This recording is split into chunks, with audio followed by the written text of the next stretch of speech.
you finally get peace. And somehow, you start ruining it. There is a pattern most people never notice until they are already deep inside it. A pattern where the moment life becomes stable, calm, or even good, something shifts internally and begins to pull it apart. Not in obvious ways, not in dramatic decisions, but in small, almost invisible actions that slowly turn peace into tension, making it feel like something is changing even when nothing actually has. It does not feel like self-sabotage when it is happening. It feels like thinking, questioning, analyzing, reacting, trying to understand something that seems slightly off even when everything on the surface is fine. And that is what makes it so difficult to catch.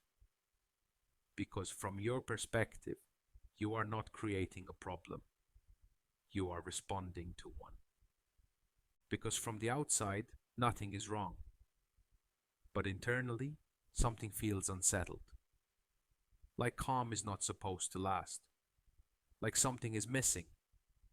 Like there is more you should be doing, fixing, or preparing for. That subtle discomfort becomes the starting point. And once it appears, the mind begins to build on it. Most people assume they want peace, and consciously they do. But the mind does not always operate on conscious desire. It operates on familiarity, on patterns it has learned over time, especially patterns formed in environments that were unstable, intense, or emotionally unpredictable.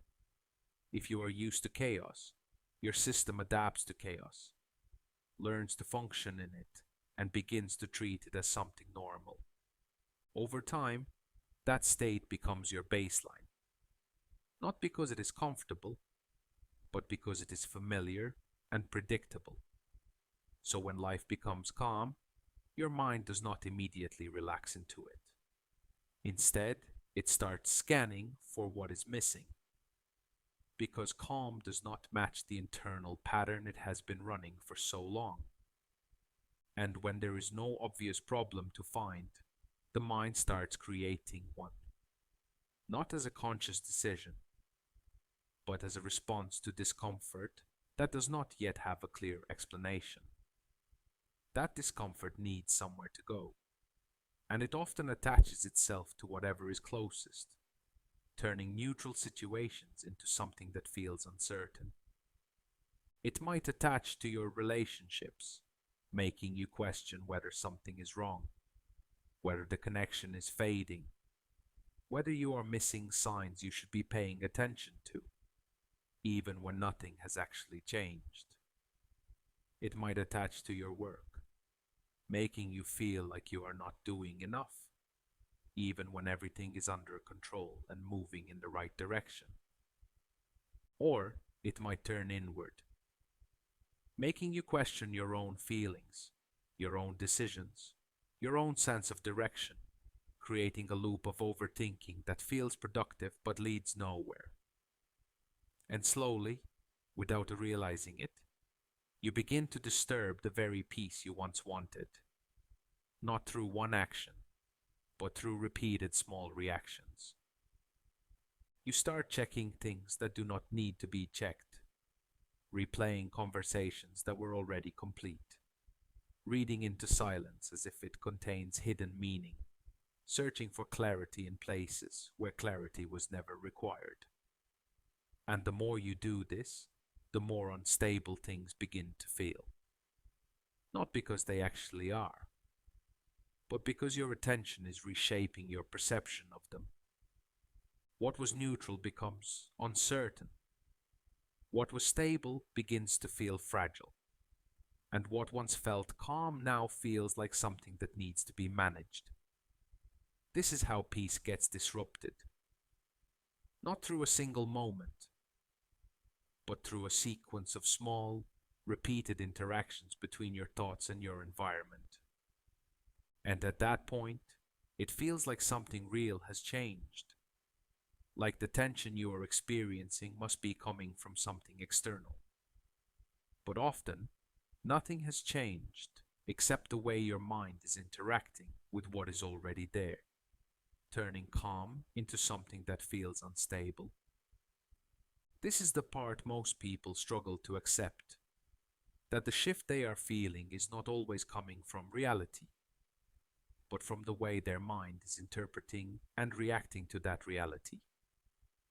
The pattern is internal, but over time it creates external consequences that feel very real. Because eventually, those thoughts turn into actions, and those actions begin to influence the situation around you. You might pull back emotionally without fully realizing it. Change your tone, become slightly more distant, or start raising questions that did not need to exist in the first place. And those small shifts begin to alter the dynamic around you. Other people respond to that change, sometimes subtly, sometimes more clearly, and their reaction then feeds back into your original doubt, making it feel like you were right all along. Now it feels justified, like you noticed something real, like your instincts were accurate, like the tension you felt had a reason behind it. But what often goes unnoticed is the sequence itself, how the doubt came first, how the reaction followed, and how the outcome then confirmed the belief that something was wrong. This is how self-sabotage becomes invisible, because it does not feel like you caused the disruption. It feels like you uncovered it. It feels like you are responding to reality, when in many cases your response is what shaped that reality in the first place. And once that belief settles in, the pattern becomes stronger, because now your mind has what it considers evidence. Proof that calm does not last. Proof that something always shifts. Proof that staying alert was necessary. That belief reinforces the behavior, and the behavior continues to produce the same outcomes, creating a loop that feels real, but is actually being maintained by repetition. What the mind does not naturally see is its own role in creating that loop. How the initial discomfort triggered overanalysis, how overanalysis influenced behavior, and how that behavior changed the situation just enough to create tension. That entire process runs quietly in the background, repeating itself without being questioned. And unless you begin to see it clearly, it does not just happen once. It repeats across different areas of your life, across different relationships, across different situations, always with the same structure. Calm appears, discomfort follows. The mind starts scanning, doubt begins to build, actions shift slightly, and the outcome changes just enough to confirm the pattern.